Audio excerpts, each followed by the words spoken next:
Imagine boarding your next flight and instead of sitting down, you're essentially standing for the entire journey. Sound uncomfortable? Well, airlines are seriously considering this reality. Today, we're diving into the controversial world of standing seats in airplanes, a design that could revolutionize budget travel or make flying absolutely miserable.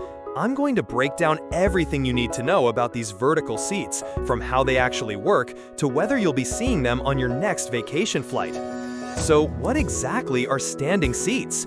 Despite the name, you're not actually standing the entire flight like you're on a crowded subway. The most prominent design, called the Skyrider 2.0, is developed by an Italian company called Avio Interiors. Here's how it works. Picture a padded bicycle seat mounted vertically in the airplane. You don't fully sit down like a normal seat, but you also don't stand completely upright. Instead, you lean at about a 45-degree angle, resting on this saddle-like perch while your legs and core muscles provide support. Think of it like leaning against a high bar stool at a coffee shop, but with a seatbelt. Speaking of safety, these seats come equipped with harnesses and shoulder restraints, similar to what you'd find on a roller coaster, to keep you secure during takeoff, landing, and any turbulence. The seats are mounted to both the floor and ceiling with vertical poles for extra stability, so you're not going anywhere even if the plane hits some bumps. Now, here's where things get interesting from an airline's perspective. Traditional economy seats have what's called a pitch. That's the distance between your seat and the one in front of you, of about 28 to 31 inches. It's already pretty tight, right? Well, standing seats can squeeze that down to just 23 inches. That might not sound like a huge difference, but it's actually massive in airline terms. This allows airlines to cram 20 to 30% more passengers into the same cabin space. Let's put this in perspective. If a typical narrow-body aircraft normally seats 180 passengers, with standing seats, they could potentially fit 220 to 235 passengers. That's an extra 40 to 55 people per flight. For airlines, this is pure gold. More passengers means more ticket sales, and they can theoretically offer cheaper fares since they're spreading their costs across more people. But there's a catch, and it's a big one. Let's address the elephant in the room: comfort, or rather, the complete lack of it. These seats are designed specifically for short-haul flights. We're talking 2 hours maximum. The idea is that you can endure this semi-standing position for a quick hop between cities, kind of like standing on public transportation during rush hour. But even for short flights, there are serious concerns. What about elderly passengers? What about people with back problems, knee issues, or limited mobility? What about parents traveling with small children? The Skyrider 2.0 weighs about half as much as a conventional seat and has fewer moving parts, which airlines love because it means lower maintenance costs and faster turnaround times between flights.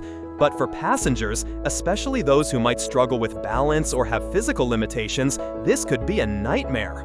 Critics argue that this pushes the boundaries of what should be considered acceptable treatment of paying customers, even on budget airlines. Now, you might be wondering, are these things even safe? The manufacturers claim that designs like the Skyrider 2.0 meet aviation safety standards and have passed required tests for short-haul flights. But here's where it gets complicated. Aviation regulators around the world are still skeptical. There are questions about how these seats would perform during severe turbulence, emergency landings, or evacuation scenarios. Think about it. In a traditional seat, you're secured and stable, but in a standing seat, you're relying on your own muscles and balance, plus the restraint system. What happens if there's sudden, violent turbulence? What if someone panics and needs to get out quickly? These are the questions that regulators are still trying to answer, and it's one of the main reasons why, as of 2025, these seats are still just prototypes and concepts rather than reality. Speaking of reality, let's talk about where these seats actually stand in the market today. Despite all the buzz and controversy, no major airline has actually implemented standing seats in commercial service yet. Some budget carriers have expressed interest, which makes sense given the potential for increased capacity and lower costs. There have been rumors about airlines like Ryanair considering them, though the airline has denied these claims. The truth is, airline executives are caught between two competing pressures: the desire to maximize profits and the need to maintain at least some level of customer satisfaction. Even budget airline passengers have limits to what they'll tolerate. There's also the question of public relations. Can you imagine the social media backlash if an airline actually started forcing passengers to stand for entire flights? The negative publicity might outweigh any financial benefits. So what does this all mean for the future of flying?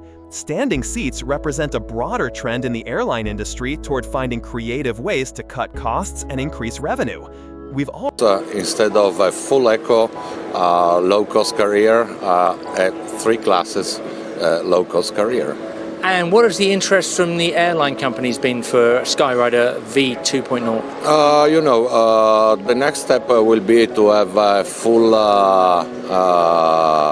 aircraft equipped with these seats. So at that point you are able to increase a lot the number of passengers, and this means